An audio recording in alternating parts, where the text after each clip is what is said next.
Alright, in this video, we'll be taking a close look at the officially thinnest and lightest large-size book-style foldable. Well, at least for now, the Honor Magic V5. Right, we have the Oppo Find N5 here, which is already extremely thin and light. Well, the Magic V5 is beating it by 0.1 millimeters again. Well, we all know that the Samsung Fold 7 is going to be launched in a few days' time. So at this very moment, I won't be deciding which is better. But let's take a look at the currently thinnest and lightest foldable phone, shall we?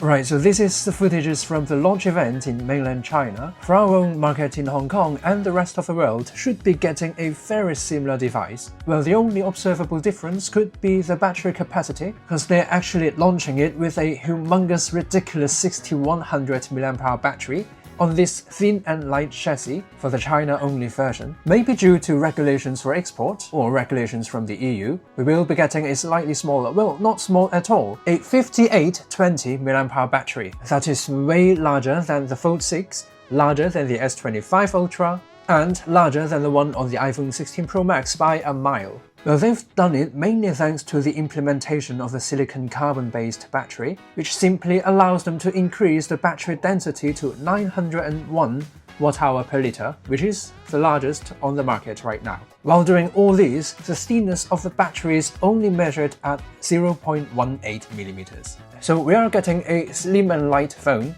while not sacrificing the battery capacity at all, or maybe even getting a larger battery compared to your regular, normal smartphone. Now let's take a closer look at the design, as we'll be taking a deep look at the software side once we've got the international version. So the Magic V5 is claiming the thinnest and lightest large-size foldable, with its 8.8mm thin chassis when it's folded, and when it's unfolded it's measured at only 4.1mm, and it weighs 217 grams. That's 12 grams lighter than the Oppo Find N5. Well, just to get an idea of how thin it actually is, we have the Oppo Find N5 here as well, which is already extremely thin and light. Right, the Oppo is measured at 8.9mm when folded and 4.2mm when unfolded. Well, to be honest, these figures are relatively similar, and the thinness and lightness of the phone do feel relatively similar in hands as well. Just for reference, the iPhone 16 Pro Max weight is up to 227 grams, with a thickness of 8.3mm. You've got it right, the Magic V5 is almost as thin as an iPhone Pro Max, and it's even lighter than an iPhone.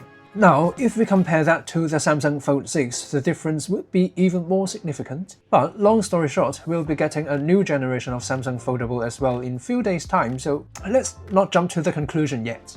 What we can conclude and observe is that the Honor Magic V5's got a much larger camera bump on the back compared to, well, the Oppo Find N5. It certainly translates to better camera hardware. We'll get back to this in a minute. And here's another catch, the Magic V5 does feel not only lighter and slightly slimmer than the Oppo Find N5, but also relatively more compact, as we've got a 6.43 inches Ultra display on the Honor Magic V5, while the one on the Oppo is slightly larger at 6.62 inches on the Ultra display. Right, the inner display, which matters the most, here we have a 7.95 inch, almost 8 inches display on the Honor Magic V5, in comparison the one on the Oppo Find N5 is measured at 8.12 inches. So that's slightly larger on the inner display and the outer display.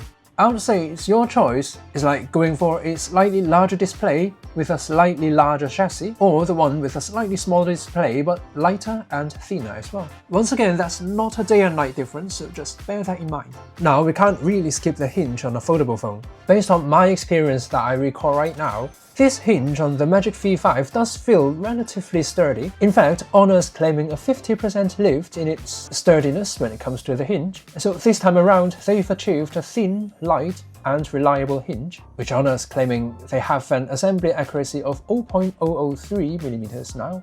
So every component staying exactly where they should be, even while tremendous force is applying to the hinge. Right, so this particular Magic V5 is actually holding a silver and the weight of all these equipment on its own.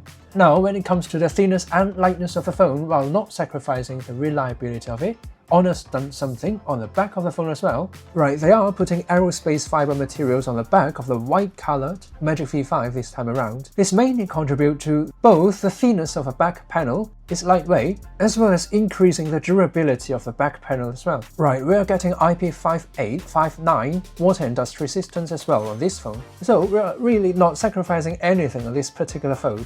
If I really have to nitpick it, it's not the absolute top of the line IP69, IP68, so it's not completely dust resistant. So thin, check. Light, check. Large displays, well, not the largest at the moment, but still among one of the largest, and indeed a huge battery. Now, when it comes to the performance, it would be another significant upgrade for Honor's Foldable this year. Now, despite the thin and light chassis, it does pack the octa-core Snapdragon 8 Elite chip inside. Heat dissipation, though, would be a major concern now, considering how thin the phone actually is. Maybe is it just for me, who games on a large display foldable? The good news is, based on our previous test, all phones with a Snapdragon 8 Elite, which is manufactured in 3nm processing, they performed really well with much higher stability compared to the last gen Snapdragon 8 Gen 2, the 8 Gen 1, and in particular the Snapdragon 888, so I would say it's not a big concern. Still, if you're interested in how it actually performs in the real world, we'll be doing our full battery life test as well as the performance test later on when we've got our hands on. Last but not least, we'll be getting a 12GB of RAM, 256GB of storage variant, 16GB of RAM, 512GB of storage, and there's a 16GB RAM, 1TB storage in China as well. So make sure you're checking with your local carrier for the exact price and storage option. Right, the cameras, without a doubt, it would be another major focus on the Magic V5. We are getting a triple camera setup here. The one on the bottom right corner is a 50 megapixels main camera, which comes with optical image stabilization. The one on the left is another 50 megapixels sensor for the ultra-wide angle camera. And the one on the top is actually a 64 megapixels 1/2" sensor, 3 times periscope telephoto lens, which can actually zoom all the way up to 100 times. Now, Honor's phone uses AI to increase the texture and the clarity of the photo for everything more than 30 times. We should be looking at the best camera setup on a foldable phone. Again, allow us to test it out in real life and comparing it to other foldable as well. Stay tuned. Alright, moving on to the AI features, which could be a huge deal for the large display on a foldable. For the global version, we'll be getting Gemini access right out of the box. In the meantime, Honor's actually got their own AI features as well. If you're really interested in what Honor's AI can do, you should be able to have a glimpse of it on the Honor 400 Pro, which was launched in just a month ago. We have a really advanced image expansion feature. It even turns still photos into a video, and you can combine all these. Now, we are not going to spend a decade talking about the AI features, which is not available right on the device, particularly on my hand right now. But as always, you can always check out our mega comparison. Last time we have the Samsung Galaxy A56, the Vivo V50, Honor 400 Pro, and the Poco F7. You should be able to tell what Honor's AI can do watching that video. Right, back to the Honor Magic V5. If you're really interested in getting a thin and light foldable, now you can with a larger than normal phone battery, with a just as good pro-level camera setup on a foldable, and the TSMC manufactured 3nm Snapdragon 8 Elite chip inside. I would say combining a thin and light chassis with a humongous battery is a really great idea. Thumbs up, Honor.